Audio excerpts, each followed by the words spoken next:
Warning, this video contains tons of flashing light. If you have epilepsy or are prone to seizures, please be aware of the risks before proceeding.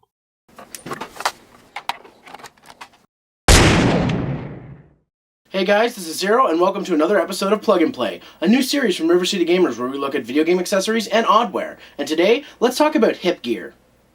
For those of you who weren't aware, Hip Gear was a brand of third-party accessories by Toronto-based company Hip Interactive. They started publishing console games and releasing gaming accessories such as controllers, headsets, and even console screen attachments in the early 2000s. Unfortunately, in 2005, they filed for bankruptcy and ceased all production on new products and games. Even though the company was short-lived, they did produce many popular products such as the wireless Xbox controllers and Guncons. Guncon was a light gun accessory for the PlayStation developed by Namco. It was made to replicate the guns found on arcade machines as a way to bring rail shooters to the home market. Guncon would go on to have versions for PS2 and PS3 before being replaced by the PlayStation Move in 2010. Guncons worked the same as older console light guns, but at a much faster and accurate rate. They used the cathode ray timing method to determine where the gun is aimed on the screen, similar to how the Super Scope worked. However, it makes up for the lack of sensor unit by having an AV adapter that is attached to the gun and acts as the physical connection between the gun and the TV. It used the interlaced video signal to help determine motion and where to aim. This is also the reason why light gun games do not work on most LCD TVs, as they output the signal to progressive, which confuses the gun. In any case, the Guncon was popular among arcade shooter fans, even with its lack of compatible software.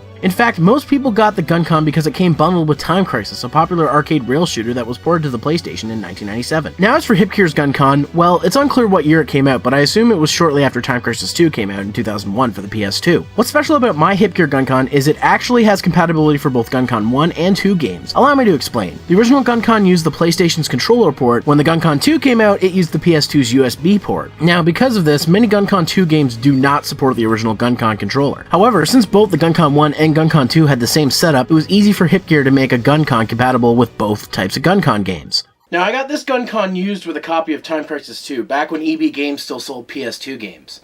Before we get into the games, let's talk more about the gun.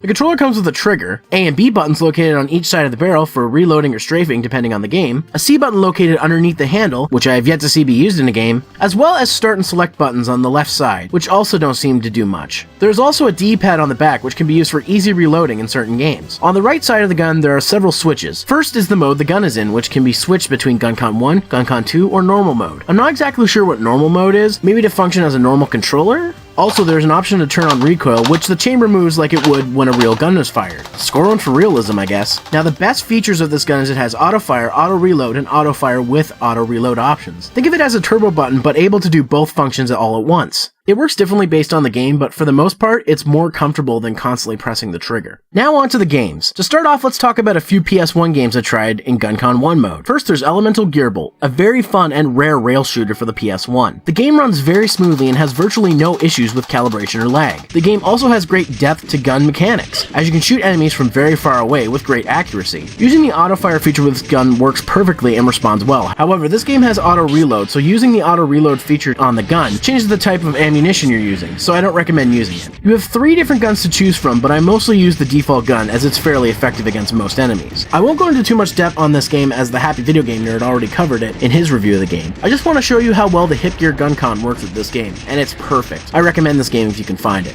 Next up is a game that 2 members of RiverCityGamers have already reviewed, Resin Evil Survivor. However, failing that, you could always use the Guncon support for Survive. Oh, wait, no, you can't. You see, the Japanese and the PAL versions of Survivor have Guncon support, but the North American version does not. Why? And it's because of this, I'll be playing the Japanese version, Biohazard Gun Survivor.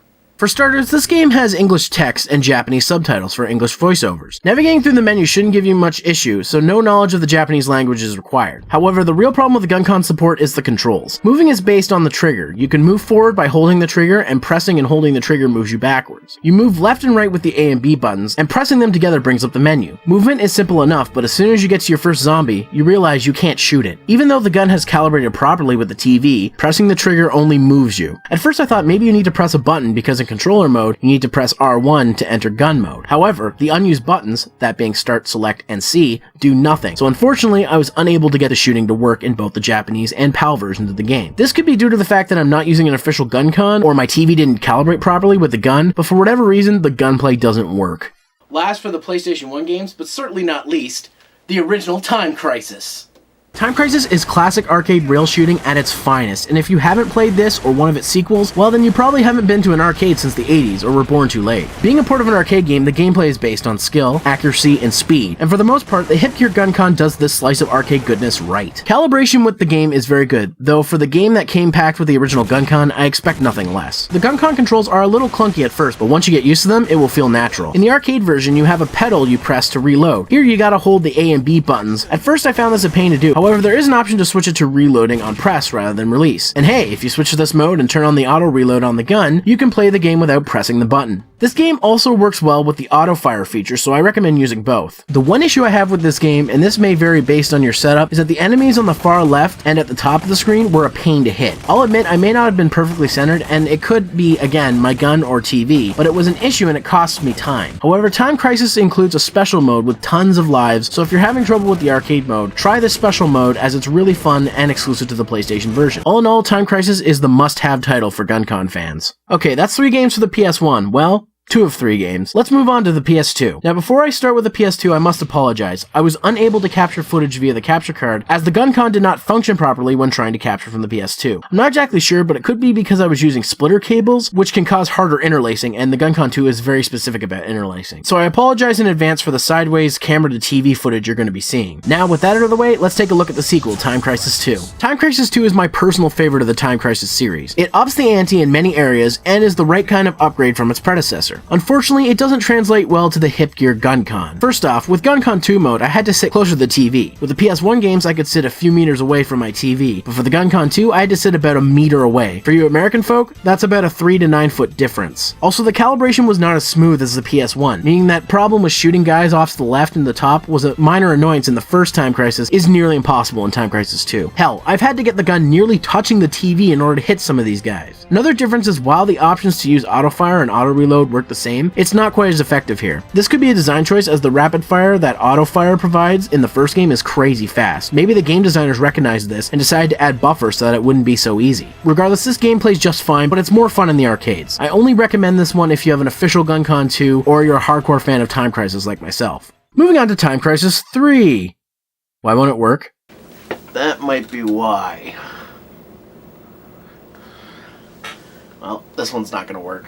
Well, that was quick. Let's just move on to our last game. Finally, we have Ninja Assault, another rail shooter from Namco. This game offers the most content of all of the Guncon games so far, as you can play each of the 3 character stories or play arcade mode. Ninja Assault is a very fast-paced game with enemies running rampant all over the screen, even quicker than they did in Elemental Gearbolt. Enemies are less likely to be stationary bullet sponges like in Time Crisis. Because of this, any calibration issues caused by enemies too far off the screen were not as common. Ninja Assault was also developed way later than the Time Crisis game, so they probably designed the enemies this way to work within the limitations of the Guncon. This game also gives you a health bar instead of one-hit lives, and special attacks in the form of ninjutsu. To reload, you shoot off screen, much like many arcade rail shooters that use a handgun setup. Putting the gun in auto-fire mode works very well and fast, however, using it with auto-reload tends to reload before the end of your clip, so I recommend not using that feature on the gun. Put it simply, Ninja Assault is the best Guncon game I own, though it is more difficult. So what are my thoughts on the Hip Gear Guncon? It's pretty awesome. The fact that it works with both Guncon 1 and 2 games, and has auto-fire and auto-refill options on it, that's pretty awesome. Though because Hip Interactive went under back in 2005, getting this particular model is a little harder to find. But Guncons are fairly common. You can get official Namco Guncons, 1 and 2 each, for about $30 or less. The games, however, that's a mixed bag. Most Guncon games, like the Time Crisis series, only cost $20 or less. However, games like Elemental Gearbolt, they're fairly rare and will cost you quite a bit of money. Keep in mind, I'm limited in what I can review, and I don't want this review to go on forever. Just one more thing. With light gun technology being the way it is, why haven't any of these games been put on either the PlayStation Store using the Move or the Wii Virtual Console? The modding community has proved that you can use the Wiimote as a replacement for a light gun, if programmed properly. So why haven't these been ported over to the Virtual Console? Maybe it's costly to reprogram old games? I don't know.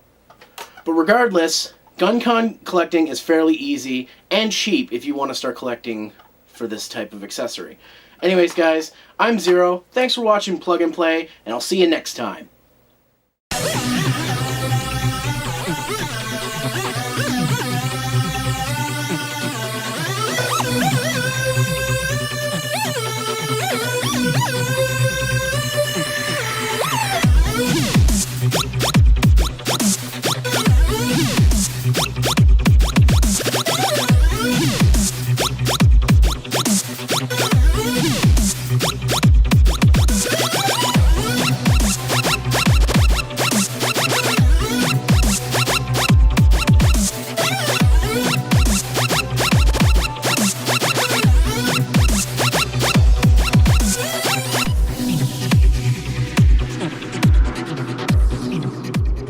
Hey guys, thanks for watching my Hip Gear Guncon review for Plug and Play. It would really help me out if you go to my YouTube channel, Zero Master Reviews, and subscribe.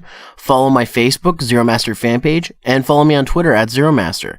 As well as check out my section on RiverCityGamers.wordpress.com for more great reviews. And hey, you can check out the previous episode of Plug and Play here on the screen. You can also check out more stuff from me. Here's one of my other reviews that I'm also putting up here on the screen. And don't forget to subscribe to River City Gamers and Zero Master Reviews. Thanks for watching, guys. We'll see you next time.